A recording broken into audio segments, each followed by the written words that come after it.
June 2014, a 92-year-old man dies in a small Vermont town. The lawyer reads the will. $4.8 million to the local hospital, $1.2 million to the library. The room goes silent, because the man who left $8 million wore a coat held together with safety pins, drove a 20-year-old Toyota, cut his own firewood into his 80s. His name was Ronald Read. He was a janitor, and he cracked a code that most Wall Street executives never figure out. This is how a gas station attendant became secretly wealthier than the doctors, lawyers, and businessmen who never knew his name. October 23, 1921. Ronald Read was born on a farm in Dummerston, Vermont. Dirt poor. The kind of poor where you walk miles to school because there's no car. Where graduating high school makes you the first in your family to do it. Where wealth isn't something you dream about. It's something that exists in a different universe entirely. Ron grew up during the Great Depression, watched his parents struggle, learned that a dollar saved was more valuable than a dollar spent. 1941, World War II. Ron enlisted in the U.S. Army, served as a military policeman in Italy, came home in 1945 with an honorable discharge and no idea what to do next. No college degree, no special skills, just a high school diploma and a work ethic forged in poverty and war. So he did what working-class man did. He got a job, a gas station in Brattleboro, Vermont, pumping gas, fixing cars. 25 years of grease under his fingernails and modest paychecks. This was supposed to be his life. Unremarkable, forgettable, ordinary. But something was happening that nobody could see.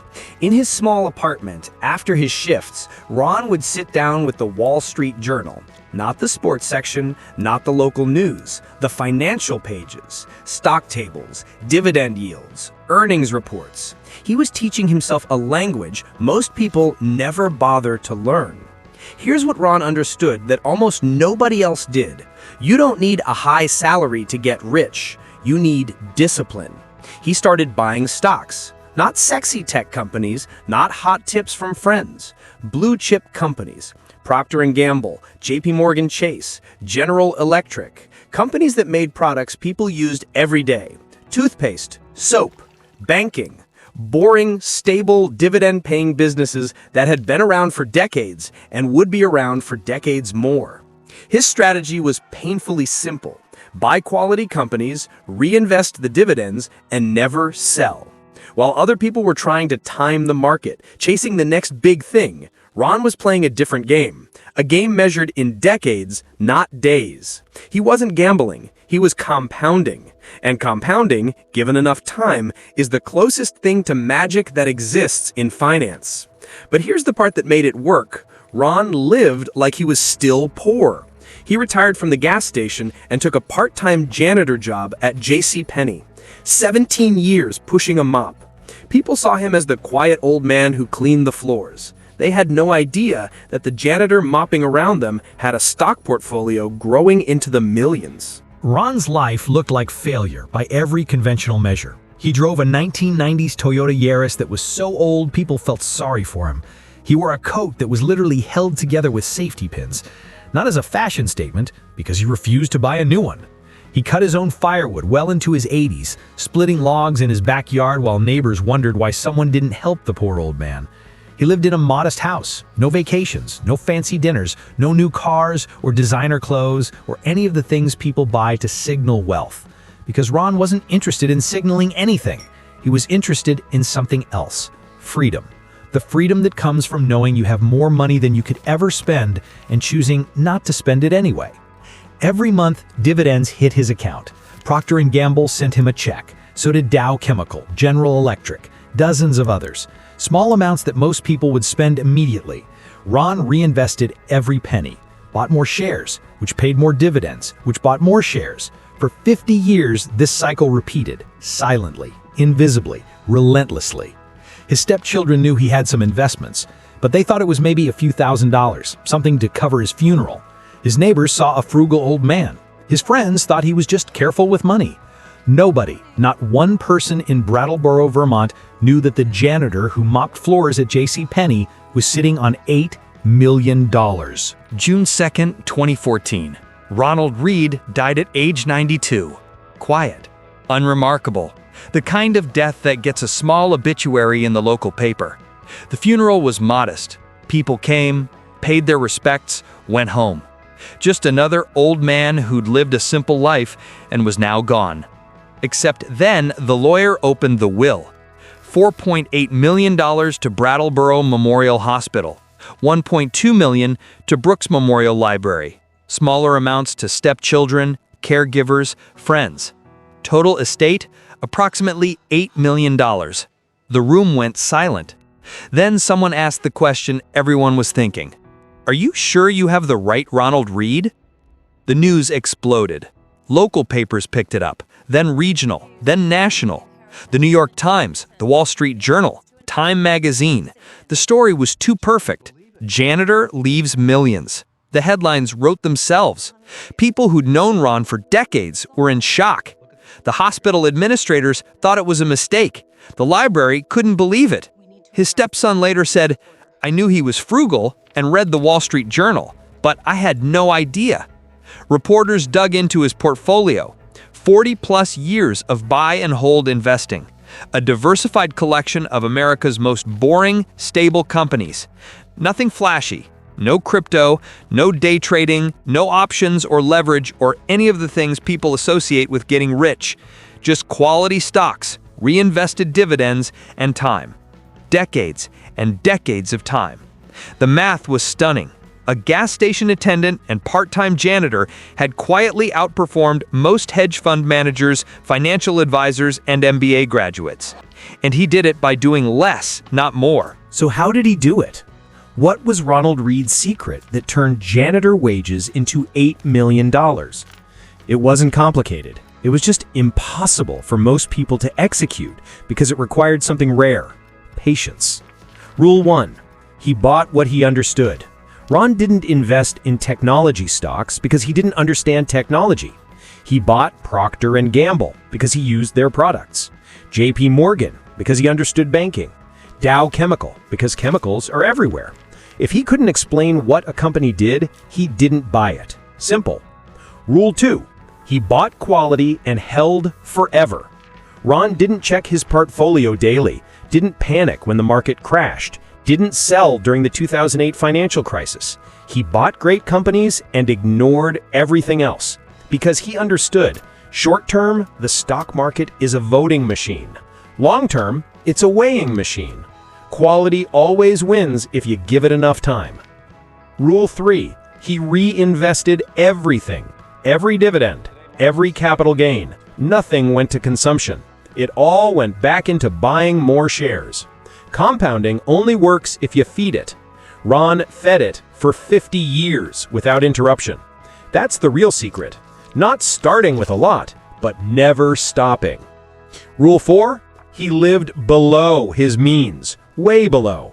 Most people increase spending as income grows. Ron did the opposite. Made modest money, spent less than that, invested the difference.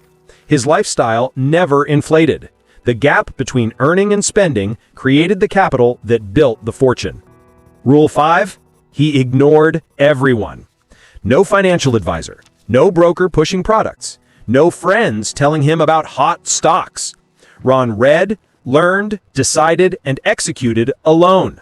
He didn't outsource his financial future to someone with incentives that didn't align with his. He stayed in control. Here's what makes Ronald Read's story so powerful. In the same town, at the same time, there were doctors making $300,000 a year, lawyers billing $400 an hour, business owners running successful companies. They drove luxury cars, lived in big houses, took exotic vacations, and most of them will die with less money than the janitor who mopped floors. Because wealth isn't about what you earn, it's about what you keep, and what you keep compounds. A doctor making $300,000 who spends $290,000 has less than a janitor making $30,000 who spends $20,000 and invests the difference for 50 years. The math doesn't care about your title. It only cares about discipline and time. Ron's safety-pinned coat wasn't poverty. It was a choice. Every dollar he didn't spend on a new coat was a dollar that could buy another share. Another share meant more dividends. More dividends meant more shares. The coat was the visible symbol of an invisible fortune being built one dividend at a time. People saw the coat and felt pity. They should have seen it and felt awe. Ronald Read never owned a business, never invented anything, never got lucky on a single stock pick, never had insider information or special connections. He had a high school diploma, a modest income, and a library card. That's it. And he turned it into $8 million through nothing but patience, discipline, and understanding a simple truth. Time is the most powerful force in investing. The hospital he left nearly $5 million to, they named a fund after him. The library put up a plaque. But Ron's real legacy isn't his name on a building. It's proof that the system works if you work it. That you don't need privilege or luck or genius. You need consistency. You need to start, and you need to never stop.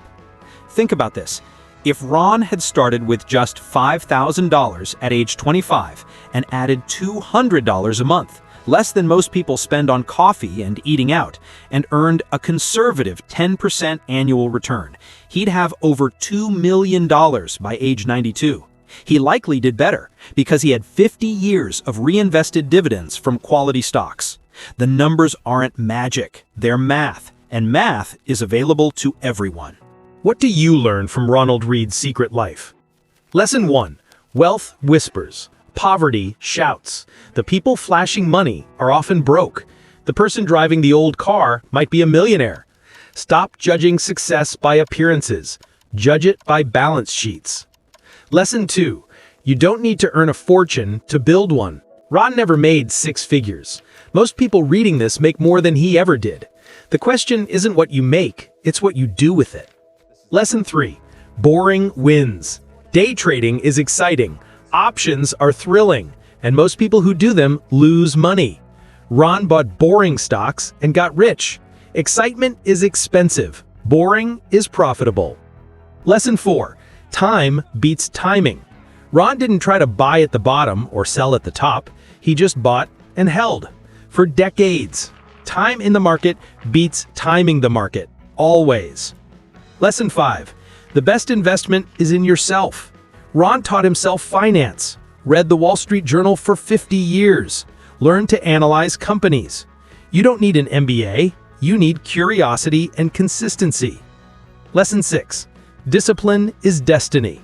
Ron had the discipline to live below his means for his entire life, to reinvest every dividend, to hold through crashes, to ignore what everyone else was doing. That discipline created $8 million. Discipline, not intelligence. Ronald Read died at 92. Wore safety pins, drove an old Toyota, mopped floors, and left $8 million to his community. He proved that the American dream isn't dead. It's just quiet. It doesn't announce itself. It compounds silently in the background while everyone else is busy looking rich instead of being rich. You have something Ron didn't. Time. If you're young, you have decades ahead of you. If you're older, you still have years. The question is what you'll do with them. Will you chase status and spend everything trying to look successful? Or will you do what Ron did?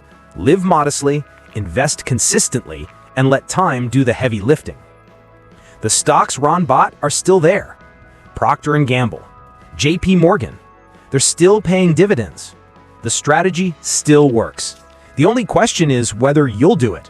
Whether you'll buy the boring stocks, reinvest the dividends, ignore the noise, and hold for decades while everyone around you thinks you're crazy. Ronald Read was a janitor who became a multimillionaire. Not by luck, by math. The same math that's available to you right now. Start today, not tomorrow, today. Open an account. Buy one share, then another. Then keep going. For years, for decades. Let the world think you're ordinary while your portfolio becomes extraordinary. Subscribe if this changed how you see wealth. Comment with one stock you're buying this week. Let's build quiet fortunes together. Ronald Read proved it's possible. Now, go prove it yourself.